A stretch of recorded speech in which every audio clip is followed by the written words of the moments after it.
Welcome to the New Books Network. 40% of Russians, so I guess about sort of 55, 60 million Russians every single day use Telegram. Telegram is like a kind of news app as well as a messaging app.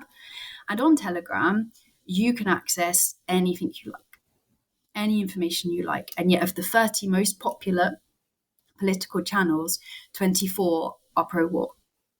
So the issue isn't if only Russians knew the truth. The issue is that Russians, for different reasons, not because they're like inherently or innately bad people, but for many different complex reasons, do not want to hear that truth. They want to hear something else. And that's something that I think, policymakers need to battle with, because this is not, and that's why I called this the book sort of this the first book, Russia's War, because not because I'm saying all Russians are guilty. I don't believe that. I think you're guilty for what you do as an individual, but because this is not a case where you get rid of Putin and then everyone's like, yay, let's, we can join the European Union.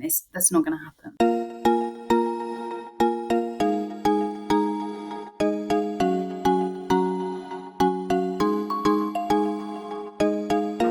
Hi, everyone. This is AJ Woodhams, host of the War Books podcast, where I interview today's best authors writing about war-related topics. Today, I am really excited to have on Jade McGlynn for her new book, Memory Makers: The Politics of the Past in Putin's Russia. Jade McGlynn is a researcher in the War Studies Department at King's College London. She's the author of the book Russia's War and editor of 2 volumes on memory, politics, and history in Eastern Europe. She holds a PhD from the University of Oxford, and her research focuses on national identity, memory, media, and popular culture in Russia and Ukraine.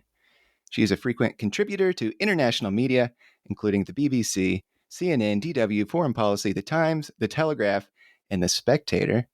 Jade, how are you today? I'm well, thank you. How are you? I'm really great, and this is a first for my podcast. So you're in Kyiv right now. I am. And so you'll be the first person on the War Books podcast talking to me from an actual war zone, which is incredible. First, what are things like in Kyiv? What are you seeing? How are things there? It's summer 2023 right now. What are things like there? People are of course very defiant, but I was here at the end of April as well, and there was a real happiness then because they'd survived a really difficult winter. And spring was coming. But I think right now there's a lot of people have been through a lot, to put it mildly. People aren't getting to sleep. There are air sirens. I mean, most people don't go to the shelters. I mean, I go, but it's normally me and some Americans, right, in the shelter. But I think people are going through a lot, but absolutely defiant. Now, the main, well, maybe not the main threat, but what I hear in Kyiv that is especially threatening are drones. Is that correct? Yes and no. So there are a lot of drones. So, for example, not last night, but the night before, we had an attack of drones, and they shot them all down. But actually, a lot of Ukrainians or Kievans don't go to the shelter if it's drones because, well, I don't know why. They have their reasons, but when it's missiles, so we then later in the early hours of the morning around rush hour. There was an attack of 3 cruise missiles, Calibri missiles.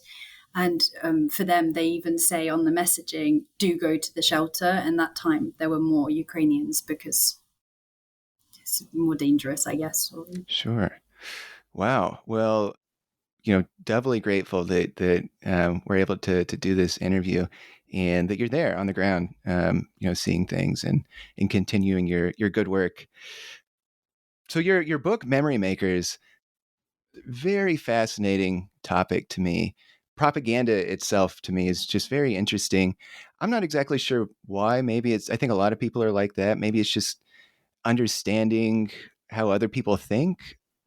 But so I used to, when Russia invaded Ukraine initially, I remember I used to flip on RT here in the US, which has since been banned. I think in most English language countries it's been banned actually. Just to hear what, because at the time, it seemed like such a surprise, but just to hear like what the Russian line is. And we've even here in Washington, D.C., there's a radio station called Radio Sputnik, which Yeah. I think might be around the world globally. And it's still like a Russian propaganda station. But it's so fascinating because I got the sense in your book too that while the invasion seemed like a surprise at first, if you think about how Russia has treated history and how they talk about history and how their propaganda works, maybe it wasn't such a surprise that this invasion happened. So your book, right up my alley. Would you mind just right first off here saying what is your book about for everybody listening? So Memory Makers looks at the last 10 years before the start of the big war, of the full-scale invasion in 2022. And it looks at how the Kremlin tried to impose a certain vision of history, but also to make it something that was really part of people's everyday lives. And it looks at the way that actually society went along with it in lots of ways. And one of the reasons why they did is because it appealed, because at its heart, there's a message about what it means to be Russian, which, to be honest, after the fall of the Soviet Union there was no clear answer to that question. And so after 2012 in particular, doing it for longer, but really intensive since 2012, it was a real effort to create this coherent narrative of why should Russia be? What makes Russia a nation? What makes them belong together? And a lot of that was focused around certain historical events, in particular what they call the Great Patriotic War. So the Soviet fight against Nazism from 1941 to 1945, and the collapse of the Soviet Union, and this playing on triumphs and traumas that people felt. It was really effective, and it was used to give people, I suppose, a sense of meaning and a sense of a unifying narrative. And for that reason, it's very powerful. So I guess the big question in your book, the big question is, why aren't ordinary Russians more outraged by Putin's invasion of Ukraine? So I'll ask, why? Partly for the reasons we've sort of started to discuss there, because it fits within their understanding that they've had, for 8 years before the full-scale invasion, of what is happening in Ukraine. And it makes sense. So you started talking about propaganda, and of course it is propaganda, but I think often people talking about disinformation, they like to find sort of, troll factories, and they like to add up how many words about this bioweapon pigeon or this, whatever they're called, militarized mosquitoes, I think is the latest one. But that doesn't really tell us a lot.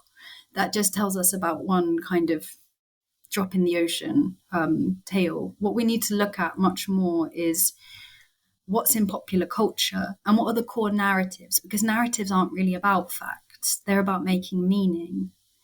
And I think that's one of the areas where there's a real lack of understanding of why ordinary Russians justify the war. And that's because the stories that the Kremlin tells, and it's not just the Kremlin, also, there are certain media actors. The media actors depend on advertising. People want to watch this to a certain extent. It fits with what they want to hear, and it plays on their feelings of humiliation from the collapse of the Soviet Union, from when they couldn't feed their families, when they lost status, when they lost a whole ideological framework and way of seeing the world. And, the 90s were a difficult time for Russia. And it also deals with that sense of triumph, that sense of, not only are Russians a nation, but they are really special because it was they who won the Great Patriotic War. And now, look, you have countries like Ukraine, or in their view, or the Baltic states, or the West, who are dismissing that, or worse, trying to destroy the memory. And again, the war in Ukraine started in 2014. And how it was depicted was always as, this is just like the Great Patriotic War. We, Russians, and who they saw as good Ukrainians who supported Russia, must defend the memory of the Great Patriotic War, which those fascists, i.e. Ukrainians who wanted to live in a democratic state, with some accountability for wild nepotism, they are actually just fascists who were backed by the West. They have no agency. The West has put Nazis in power. And for me, even when I speak to people, because of course, this is my second book, but in many ways it's the prequel towards my first book, because I wrote Memory Makers first. And in Russia's War, I look at why Russians support or justify or go along with the war, the big full-scale war. And in many ways, you just can't really separate them, because the two books, to me, certainly, of course, I can't separate them. But I speak to people who don't support the war as well, Russians, and they will still say things like they were idiots for letting fascists and Nazis take power. It's really, really very powerful. And it gives you it's almost like a menu, and you pick the bits that allow you to come to terms with, bluntly, the crimes, the awfulness, the horror that your country is committing, or to dismiss it completely. Yeah, well, let's dive into some history behind, especially with Nazism, and then I want to kind of come back to how Russians feel today. Mm-hmm. Obviously, Nazism is in all of the propaganda that I think that's fair to say, in all of the propaganda, or all of the. First of all, I want to make sure I'm using the right term. Is it fair to say propaganda? Can we call it like the Russian line? I think it's Okay. propaganda. I think sometimes I avoid that word because it makes people think that then you don't have to take it seriously. That's certainly what I found before the full-scale invasion. But ultimately, it is propaganda. I normally say narratives, just because otherwise people think, well, propaganda, nobody believes in it. It's just what's said. And that's not true, sadly. Sure. That's an excellent point. Well, the Russian narrative Mm-hmm. is often packed with references to Nazism. Mm-hmm. And you talked about like winning the Great War, but maybe if you could just like start from there with how at the time the Soviet Union has made history fit this struggle against Nazism, and how that's being used today. Well, I think in many ways it also comes back to how Russia today generally remembers the Soviet Union, which is in a really de-ideologized way. It celebrates the Soviet Union, not Lenin. Lenin's bad. It celebrates the rest of it because it sees Soviet Union as a great power, as still containing that historic essence of Russia. And just like some of the Tsars did as well during the imperial period. But first of all, the Great Patriotic War is not World War II. The Great Patriotic War is just focused on the Nazi invasion of the Soviet Union in June. So 1941 to exactly. 1945. And that's important because then you don't have to deal with the Molotov-Ribbentrop which is awkward to say the least for the narrative. Though they do address it sometimes, they find ways of justifying it. But this is a narrative where basically what you have when you strip it all back is the West invades Russia, because often the Soviet Union is conflated with just Russia.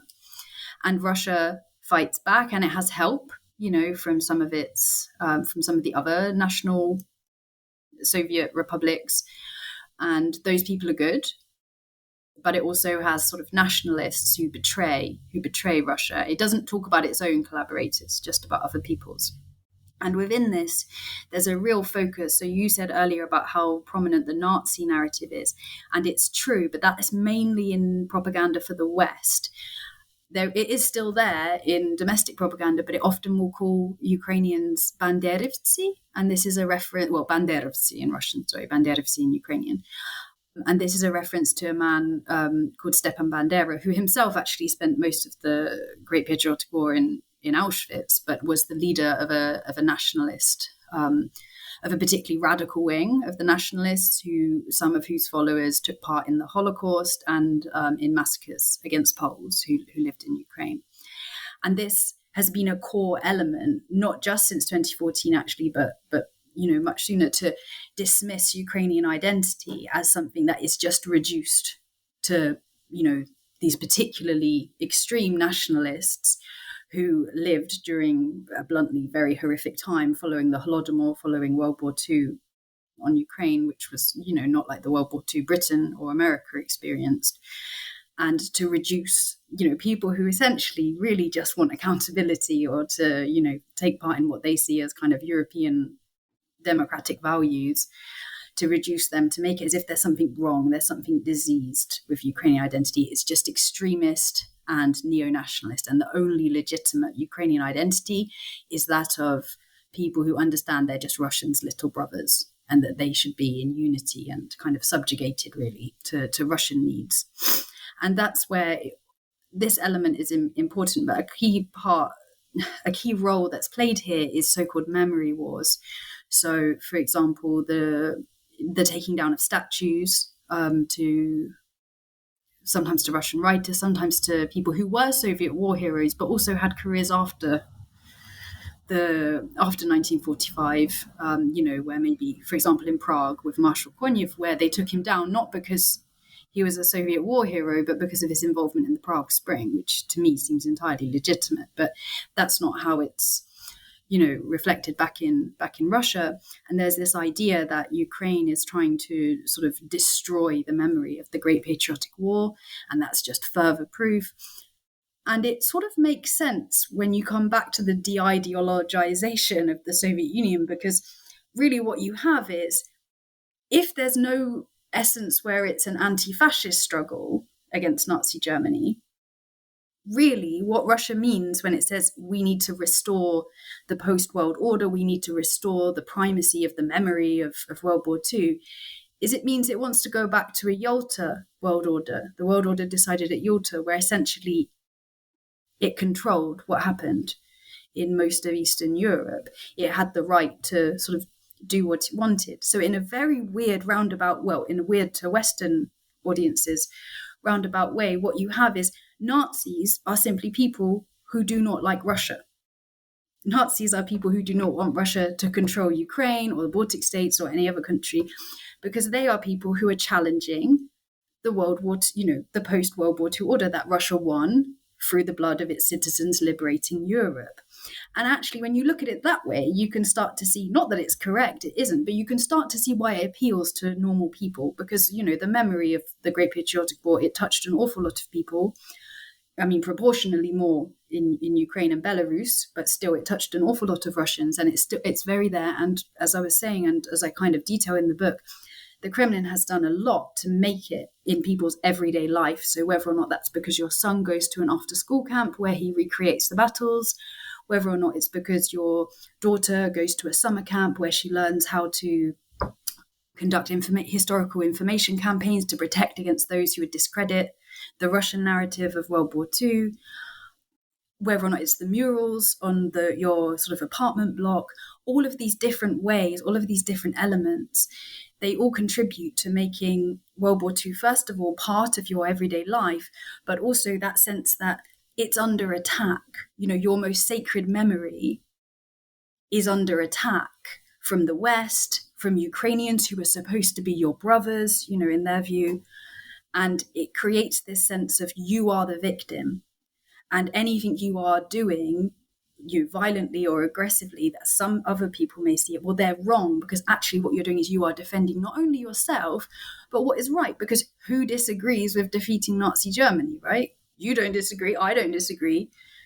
So it's actually very clever, and it works on that level. And I think people have been very dismissive of it because it's something that really resonates. Yeah, well, I'm on those lines. I'm curious about how during the Soviet Union, how Ukrainians were perceived by Russians.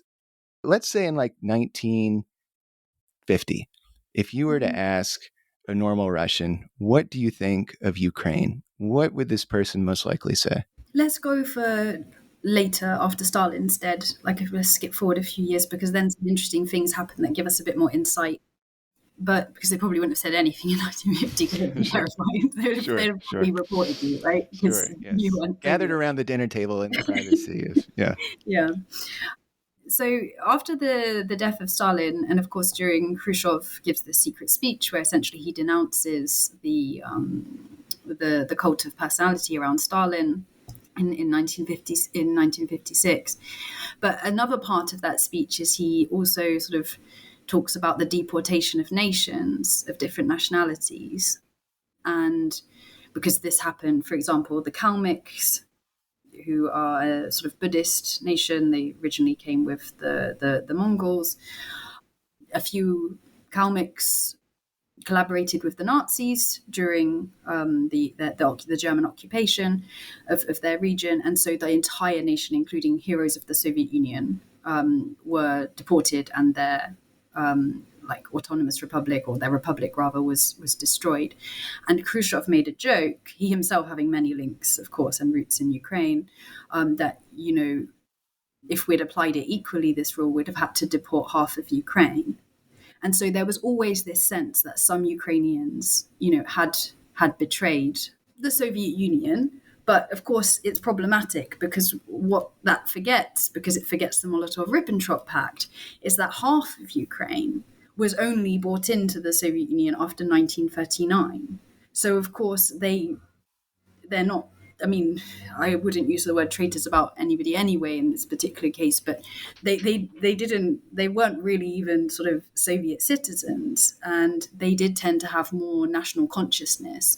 And, whilst some of the more extreme Ukrainian nationalists certainly did participate in the Holocaust and certainly committed grave crimes, that's not representative of all of the Ukrainian nationalists. Many of them just fought against the Soviets. And I think after the Holodomor, in which between 4 to 8 million Ukrainians died, I think it's reasonable to understand why they may have resisted that rule. But what you have immediately is this sense of, within Russian thinking, that there are two Ukraines. You have your bad Ukrainians who are nationalists, they speak Ukrainian, maybe they wear vishivanki, like the sort of national the beautiful national embroidered shirts. They essentially embrace their Ukrainianness. And then you have good Ukrainians who are essentially little Russians. That's actually a word, malorossianie. And they understand, they speak Russian. Maybe they have a few, funny words of dialect. Maybe they pronounce this letter a bit differently. But they understand that they're Russian, and that's that. And this idea is, it always kind of existed, but it becomes quite embedded. And what you see is, if we skip forward then to 1991, this comes up again. And within sort of Soviet Ukrainian press, as the Soviet Union is collapsing, this idea that we like Ukraine, Ukrainians are our brothers, they're basically us. If they become sovereign, if they become independent, this is just the victory of those mad Ukrainian nationalists. And you see it again in 2004, and you then, of course, see it again in 2014, and clearly we see it now. And so it's this idea that Ukraine has betrayed Russia. And historically as well, because there's, of course, the Battle of Poltava, where Mazepa switches sides, who was the head of he was the hetman, and he, of the sort of Cossacks, and he switched sides, stupidly for him, as it turned out, and supported King Charles of Sweden. And so this comes up a lot. And even now, I was just reading an article the other day, an RT in Russian, talking about Mazepa, and that you have Mazepa's Ukraine versus, I can't remember, but it was, some other sort of Ukrainian who was deemed appropriate. So most Russians, if they talk about Ukrainians, certainly before 2022, even still, it was, of course, we like Ukrainians, they're us, they're our family. You don't understand as a Westerner, I have family here, my granddad was from Ukraine, etc. But it's very complicated. In many ways, it reminds me, as somebody who has Irish family, but it's clearly English, it reminds me of the interlinkages between Ireland and England. But most English people understand that Irish people are not English. At least now we do. Anyway, it took a while. Well, let's jump ahead a little bit to the collapse of the Soviet Union, and I'm curious about how, the memory politics machine kind of gets going as it relates to Ukraine. So maybe you could just walk us through, since 1991, how have feelings from Russia, the Russian government, how have things changed, and how have they shaped history to fit a more these are Nazis type of narrative? Well, I think as well, a key part, I'll walk you through it, but I think also another key part to bear in mind is that nostalgia for the Soviet Union, because they're very interlinked, and this idea of kind of restoring.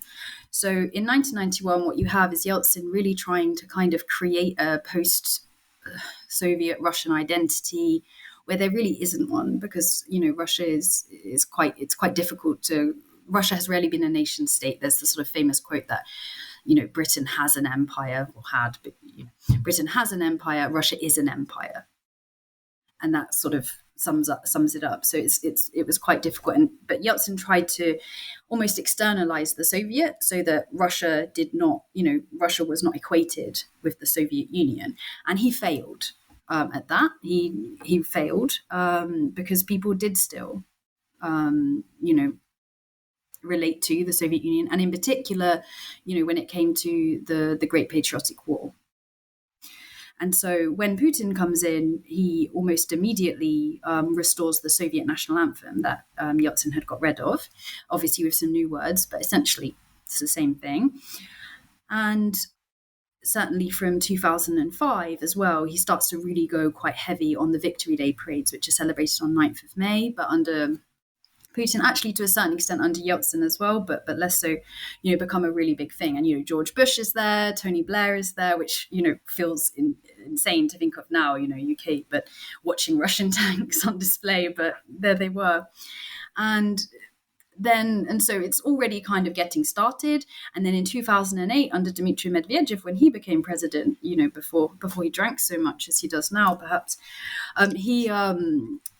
there was a commission set up against the falsification of history, and this is sparked by riots in Tallinn in 2007 by Russians, by Russian speakers in Estonia, because they were upset that the monument was going to be. There's a monument to this unknown Soviet soldier, which was not popular, to put it mildly, among Estonians, that they wanted. The city authorities were moving to a local cemetery. So it wouldn't be in the center of the city, but would be, so it's not like they were going to destroy it or something. And there were riots, there were cyber attacks, which is why now Estonia is like a crazy cyber powerhouse within this. It's really great at cybersecurity. I did not realize that. But yeah, so it's all there. And then when Putin comes back in 2012, of course, he's very unnerved because there are a lot of protests against bluntly falsified elections to the Duma, to the Russian parliament, but also falsified presidential elections. And so what we see then is he needs more legitimacy.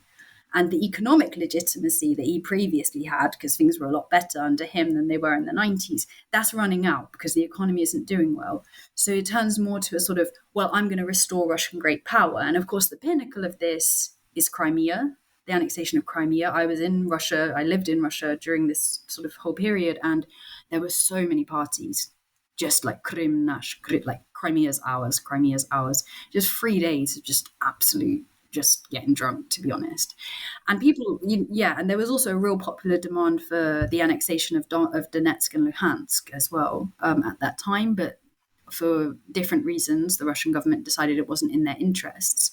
Is this mostly staged, or were people at the time generally? No, it was completely, including among people who, let's say my friends who, like, sort of from the gay community, who did not like Putin, but they were like, historical justice has been restored. Crimea is Russian. It should be ours. And this issue comes up as well in the 90s, but it's sort of resolved in different ways. But, and bluntly, I mean, the people of Crimea, they did vote to be part of an independent Ukraine. So as well, I think sometimes it's complicated. Is there a real difference in Ukraine between people who are in the West and people who are in the East? It sounds no. Okay. Now. Certainly not now. And I think the differences have been overstated anyway. I think the problem is people often think, oh, Russian speakers versus Ukrainian speakers. And it's really, the minute somebody brings that up, I know that they don't know anything about Ukraine. Because, for example, I'll just use an anecdote from yesterday. So I was at a barbecue with people who are ethnic Russians. Their first language is, they are Russian in that sense. And they all see themselves still as ethnic Russians, absolutely hate the Russian Federation. They have, fought, some of them are of different ages, so there's different things that are sort of appropriate. But some of them had been at the front line fighting. The idea that they would become part of the Russian Federation, it was completely just despicable to them. It was horrific. And the idea that Russian Federation, that people from Russia would come and try to enforce their way of life, or that everybody speaks Russian on them, it was insane. And they'd spoken to many of their relatives back in Russia and said, what on earth, on the 25th of February, what are you doing? And they said, oh, well, don't worry, just wait a week. Sit there quietly, wait a week, and you'll be liberated. It's like, liberated from who? I'm Russian. I speak Russian. I don't have any problem with that, And these people often lived, in the West, not far, far West, but let's say like Rivne or Zhytomyr, these sorts of areas. And it's like, well, who are you liberating from? Oh, the Nazis. Like, what Nazis are you talking about? Then I'm a Nazi because I want to live just in Ukraine, just to live my life. Who are we? And that's the big thing. I mean, if it was an issue of liberating Russian speakers, Kharkiv city is probably 99% Russian speaking. It's, and well, they fought off the Russians. Yeah. Well, was it, so it sounds like then maybe, and perhaps this is because of memory politics, that everybody in the world was surprised about the invasion except for Russians. I mean, first, do you think that's a fair statement? And if it's not maybe that extreme, then why, talk about some of the ways maybe that Russians might not have been surprised as opposed to Ukrainians. I think that Russians were surprised, definitely. I think they were in shock, to be honest. And there was not the elation that you saw in 2014 of like, yeah, we've got Crimea back. It was different. People were worried. But there also weren't that many. There were some very, very brave people. But, the protest levels were not high compared to previous protests, let's say a year before, when we can kind of compare the repressive sort of measures, that exist in Russia.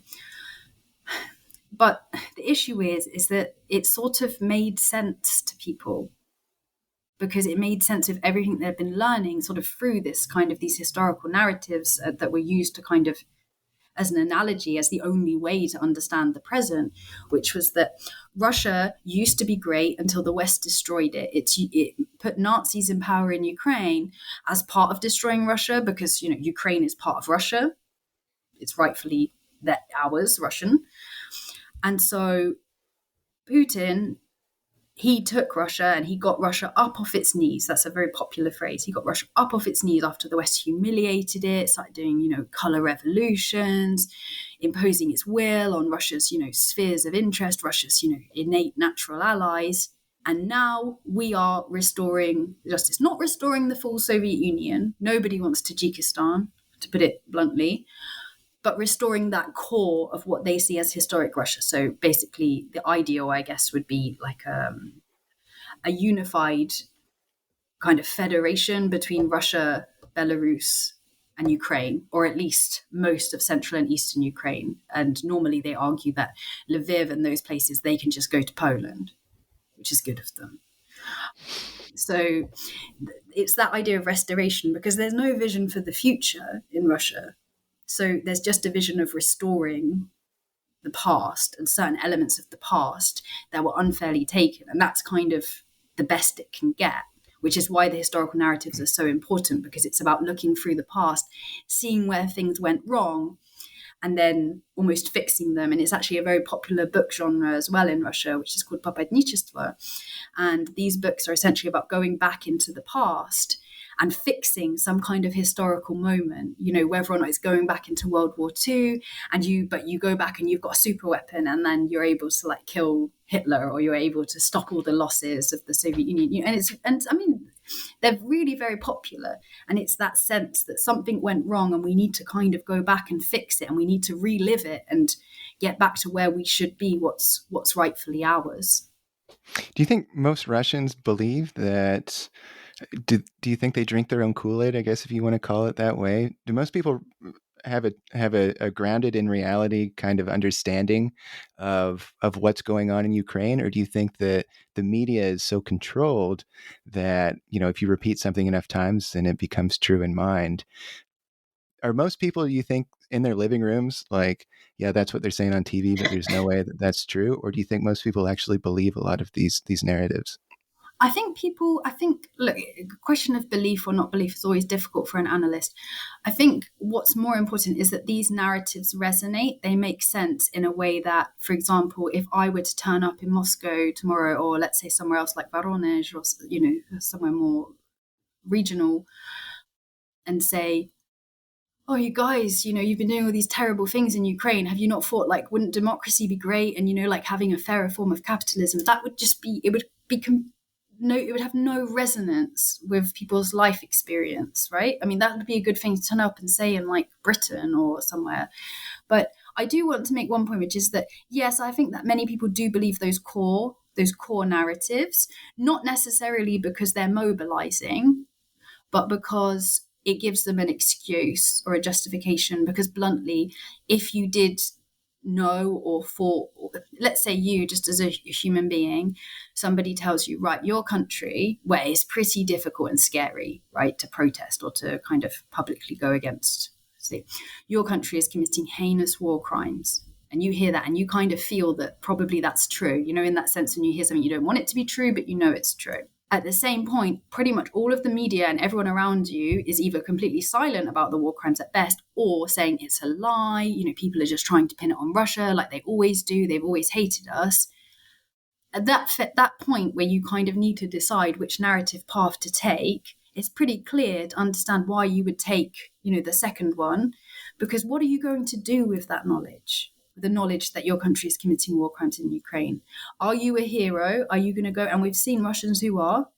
Most people aren't heroes, right? In any country. Most people, in Ukraine, actually, most people are heroes. But in most countries, people are not. And okay, you could just sit with that knowledge. That's very difficult on a cognitive, psychological level to just sit there with that knowledge and go along with, oh, yeah, let's, send this and that to Russian soldiers in Ukraine. So there's that kind of pressure, and also, the kind of corrosive nature of fear, which I think it adds to. In terms of the control of the media, I just want to pick up on that quickly, because yes, the television is very controlled, but as I referenced earlier, apart from one channel, Rossiya 1, which is state-owned, the channels rely on advertising revenue. When people stopped watching the propaganda around September, October last year, like the political discussion shows, they replaced it. They replaced it with TV series.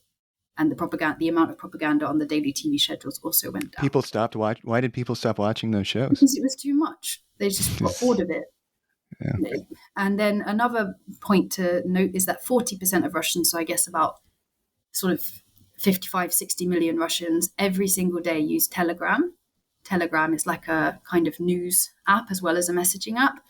And on Telegram, you can access anything you like. Any information you like. And yet of the 30 most popular political channels, 24 are pro-war. So the issue isn't if only Russians knew the truth. The issue is that Russians, for different reasons, not because they're like inherently or innately bad people, but for many different complex reasons, do not want to hear that truth. They want to hear something else. And that's something that I think, policymakers need to battle with, because this is not, and that's why I called this the book sort of this the first book, Russia's War, not because I'm saying all Russians are guilty. I don't believe that. I think you're guilty for what you do as an individual, but because this is not a case where you get rid of Putin and then everyone's like, yay, let's, we can join the European Union. That's not going to happen. Well, I'm curious about it specifically in schools right now. How is history being taught in schools right now, and how is that being used to further the war effort? Schools is actually quite an interesting one, where it goes against what you would think would be happening. So, because in schools, they are bringing in more lessons. It's like everything about the most important. It's like this new lesson. It's not a great translation, so let's struggle up. And there they explain why this so-called special military operation, as they call it, is happening, the historical reasons for it, etc., etc.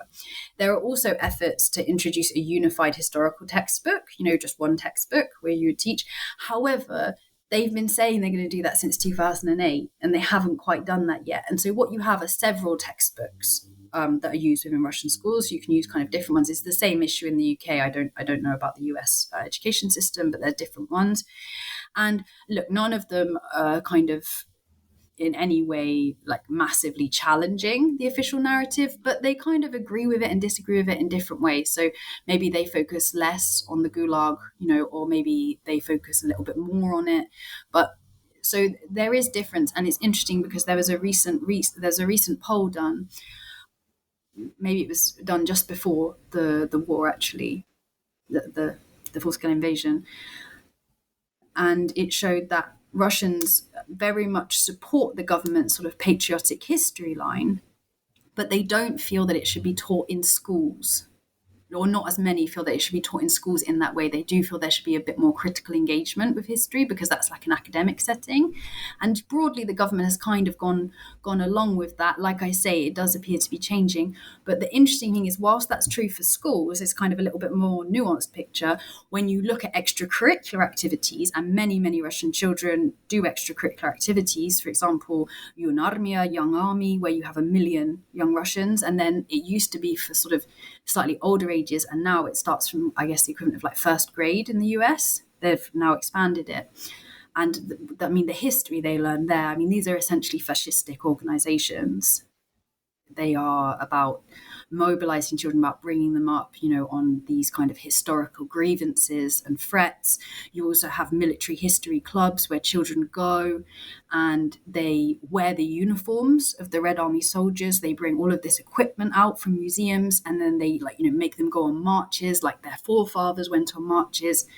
And there are many, many sort of extracurricular projects, including as well, there's a lot of films, like blockbuster films about history, because bluntly, most people in most countries learn more about history from TV series and films and maybe kind of, different elements like this than they do from their history textbook.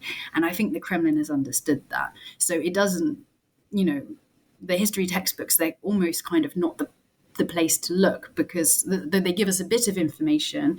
What's more interesting are the different kind of these sort of multimedia exhibitions about history, these kind of like flash mobs about this or that, these after school clubs that are really often quite fun. People have like little uniforms, their summer camps, these are bonding memories for people that they're going to grow up and remember when they all recreated, I don't know, like, the Battle of wherever.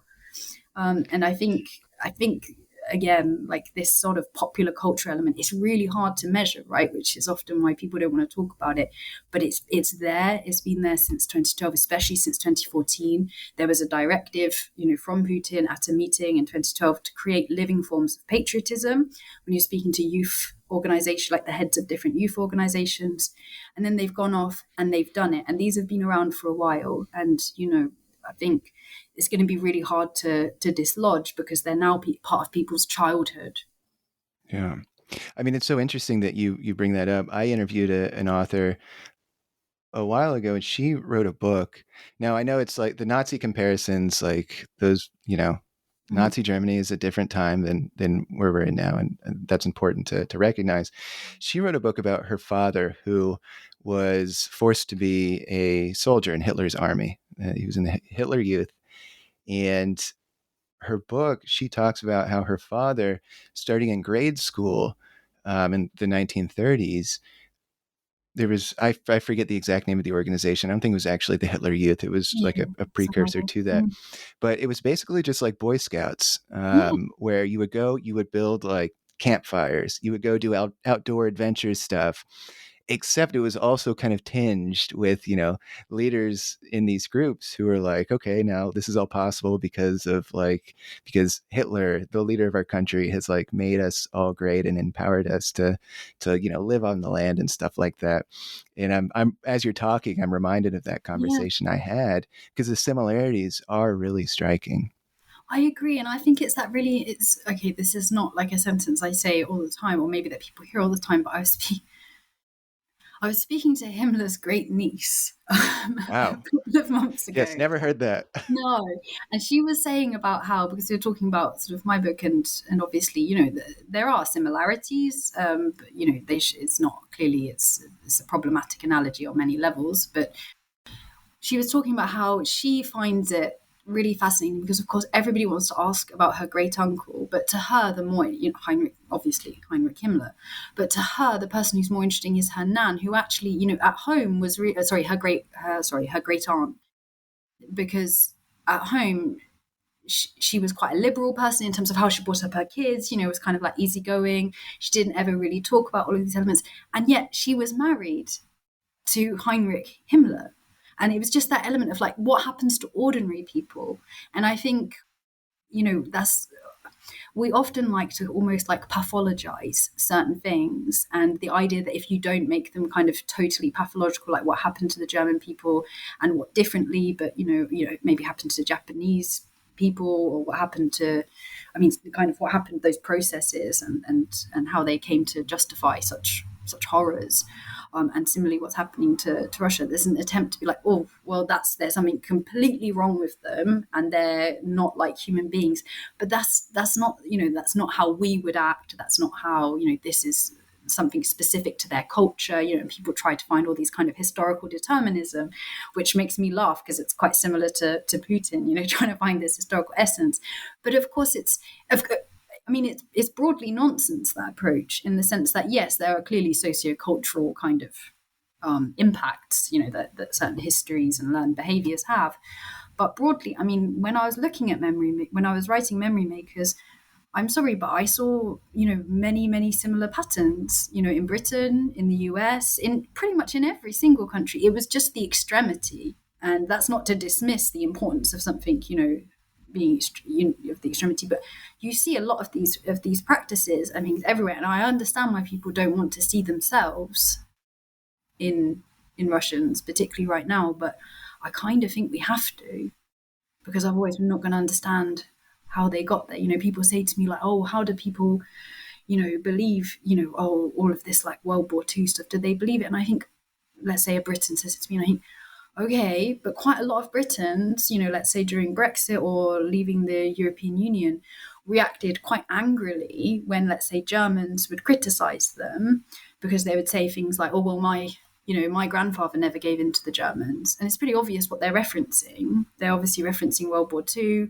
or like, oh, well, we stood alone in 1940, we can stand alone again, and all of this. And it resonated with people. It doesn't matter whether or not the history, that interpretation of history is a fair one. It doesn't matter whether or not it's appropriate to apply it as an analogy. Maybe it does, but what's interesting to me is that it resonated with people. And it kind of confirmed them in a certain political view. I'm so glad actually you brought that up, because I thought a lot reading your book. So I grew up in a very conservative small town in America during the Iraq War invasion. Oh, okay. And again, these are similarities. It's not the same situation, but just thinking about how when I was growing up, people were normal people who are like, yeah, like I'm a patriot, so I support our troops and I support them being over there, and I want them to be protected. But it's a very kind of murky thing, because does that mean that they believe in what we were doing? So I thought a lot about that actually when I was reading your book. I think it's really important, because it's that sense of my country, right or wrong, that I think makes sense to a lot of people. And perhaps I think Americans, or maybe things are changing now in terms of the political landscape, but Americans, generally are quite patriotic. I think the idea of sort of my country, right or wrong, that's something that resonates there. And another one is in Russia is sort of, well, now we've started, we have to finish. It's a sense of, look, I wouldn't have started this war, but since we've started it, if we don't finish, if we don't win, then we'll have to pay reparations, like we'll be seen as we'll be stigmatized, it will be a nightmare. So, even from people who maybe didn't support the invasion at first, they kind of now are like, well, I'm Russian, I'm stuck with this country, it's my country. And so what happens? But yeah, and also that sense of, I've spoken particularly with some more prominent analysts where you can see that they know that the invasion is just a total disaster for their country's national interests, for Russia's national interests. But they it's also a way of allowing yourself not to think through those hard questions, right? That are big questions of, okay, like, should my country be doing this? How could I be using my platform or, my own kind of my individual responsibility to stop them doing this? Because you just say, do you know what? my country's at war, I'm a patriot, I support my country, you almost kind of allow yourself the right to not ask those questions. But again, I mean, as disastrous and as wrong as I think the Iraq War was, I don't think that there is a comparison with what's happening now beyond, some of the attitudes and some of the ways that people's minds work. Yeah, absolutely. Well, a question I've actually got for you that's a little bit more recent in the news with Russia and Ukraine is the Prigozhin mutiny, Oh yeah. and I listened to this speech that Vladimir Putin gave. I think he gave two, but the first one he gave. And we've been talking a lot about World War II, but I thought it was very curious that he actually invoked World War One in Yes, his in speech. 1917. Yes, and I'm curious, as somebody who has written a book about politics of the past, first, what is the Russian view of World War One now, and like how true is what Putin was saying? Tell me a little bit about your thoughts on his reference in that speech. Sure. So World War One is very interesting in Russia because generally it's been completely sort of forgotten because it comes, like you have the revolutions in 1917, and then you have like this horrific civil war that lasts until sort of 1921, 1922. So it's often kind of submerged just within all of that. And when Putin came to power, one of the first things he tried to do was almost to bring together like the whites and the Reds, if you can call it that. So he went and he unified the Russian Orthodox Church abroad, set up by white emigres, so those who fought, against the communists, and he unified it with the Russian Orthodox Church at home, and that was a real priority for him. And in 2012, he gave this speech about how Russia is a country that needs, a lot of cultural therapy, where the wounds of the civil war still loom large. So on one level, this is something that matters to him, this idea of kind of being the unifier of the divisions within Russia. But those references to the civil war, to World War One as well, and to 1917, they also come back to this point where Russia is essentially not its people, it's its state. And the state must be protected. The people protect the state, right? Not the other way around. And that's an important kind of political lens, but also, and this is where this is more my interpretation, my kind of analysis of it based on reading a lot of these historical texts and speeches over the years. The references to 1917, they were also designed to play on Russian fear of state collapse, because Russians had, in the last century, Russian state collapsed 3 times. That's a lot of times for a state to collapse. And there's a real fear. So it's like, just at least don't let it be worse. And that's a real trump card that Putin has. Because first of all, I found it really weird he was saying these things, because normally he says, oh, look, you have stability with me. So I was like, why is he bringing up 1917? Because, I mean, the Wagner threat, it wasn't as serious as 1917, right? Or state or times of troubles, when the Poles invaded, in the sort of the 1600s. But actually, the more I think about it, the more it really does make sense, because he's invoking that fear in the same way that he invokes certain traumas, like of the 1990s, of the Soviet collapse, as this is what happens if you don't support me, if you don't support the state. And that is a very powerful emotion, because most people just don't want it to get worse. Most Russians. Yeah. And well, I wonder, I actually read before our interview a piece, an interview you did with CNN talking about the mutiny. Since it just happened, I'm curious, how do you think things? We just talked about World War One, but post this mutiny, how do you think memory politics are going to change in Russia? Do you think World War One is going to get invoked more often? Do you think that history might be looked at differently because now people are rising up against, well, if you want to call them people, they are people, but what I'm saying is there's not there's not like a popular movement. Sure, but yeah, I know. It seems like there's not a popular movement rising up right now against Putin. There is the leader of a mercenary group. But how do you think things are going to change in Russia after this point?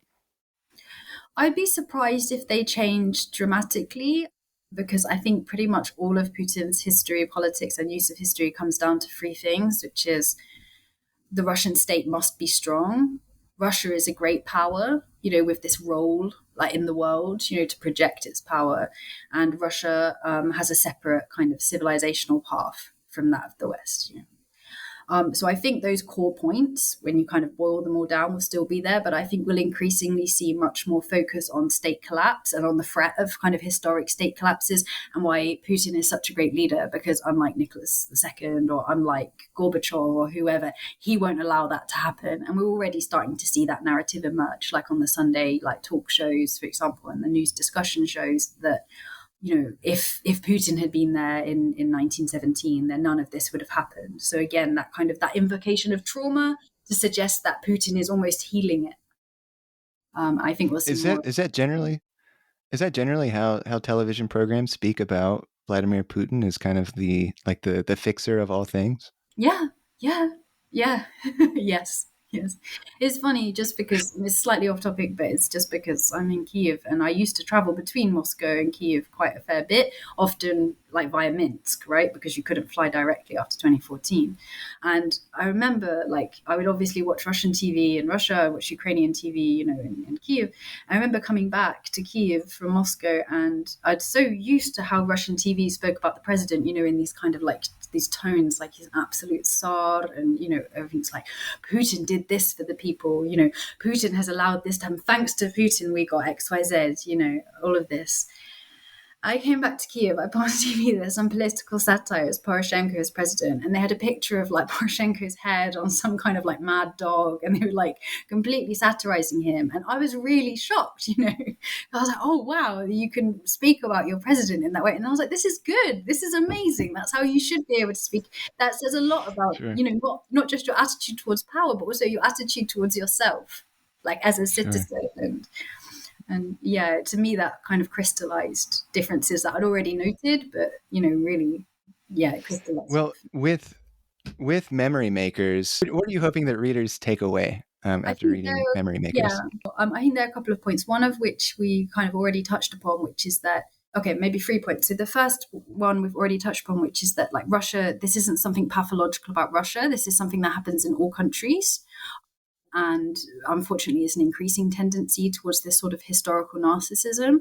And we should look at Russia as an example of where it leads. If you start to mistake your identity with a certain view of history and restoring that kind of historical grievance, because it doesn't lead anywhere happy.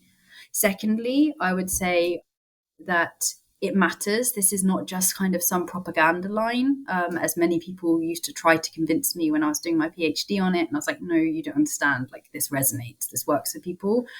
And I think that kind of sort of historic mindedness, in the same way that we study kind of other countries' doctrines, I think we need to study other countries' understandings of the past, particularly past wars and past events, much more, in order to understand how they view things. Because World War II is not the Great Patriotic War. The collapse of the Soviet Union is not that in Russia. Instead, it's when America destroyed the Soviet Union, and that's important in terms of how they then formulate their relations, their view of the world. And then thirdly, I think, and maybe this is a slightly more academic point, so please forgive me, but I think this argument that I make around cultural consciousness, that sense that Russia has this unique access to historical truth because it's more in touch with its traditions, with its kind of innate values, and with its history. It pays more attention to its history, unlike the kind of godless West, which has been culturally colonized by, and this is, I'm quoting their national security strategy from 2021, so this isn't some kind of niche media thing, culturally colonized by America, and is now trying to destroy Russian culture. Because I think that narrative has, or that way of viewing the world, I think it has legs, to be honest with you, and I think it could be appealing beyond, well, I think it is appealing beyond just Russia. So again, I think not seeing this as Russia is the extreme example from which we should learn. And I guess, I suppose, in an era of kind of identity politics, it's perhaps inevitable that history would start to take on this kind of ideological role almost. Yeah. Well, Jade, this has been such a fantastic interview. I've learned so much. I hope everybody else learned so much. What are you working on next? You seem to have a pretty prolific output here. what's around the corner for you in terms of your writing? I mean, I think it's just because I always kind of worked on this, and then everybody was like, "Why are you working on something so niche?" And then obviously in 2022, people were like, "Oh, okay, it's not niche." I was like, "Yeah, I did." but I mean, it's a tragedy, I think, when one's research becomes this relevant, unfortunately. But in terms of next, at the moment, I'm doing a 6-year research project on Russia's use of history in its foreign policy narratives towards, countries in like Africa, certain countries in Europe. So not towards those countries who used to be part of the Soviet Union. And I'm also working on a book about. Oh no, I'm sorry, I'm not allowed to say. Oh, okay. Cut that. Well, we can Sorry, keep it yeah, as let's keep the first bit. Yeah, we'll keep it as sorry. a cliffhanger for the audience. Well, if folks want to follow you, if they want to stay in touch with your work, are you on social media? How can people stay in touch with what you're doing? Yeah, I have Twitter. It's at, if Twitter still exists by the time this comes out, it's at Dr. Jade McGlynn. So all one word. Wonderful. Well, Jade McGlynn, Memory Makers, The Politics of the Past in Putin's Russia. Go buy a copy. Go check it out from your library. What a fascinating book. And Jade, thank you so much. Thank you.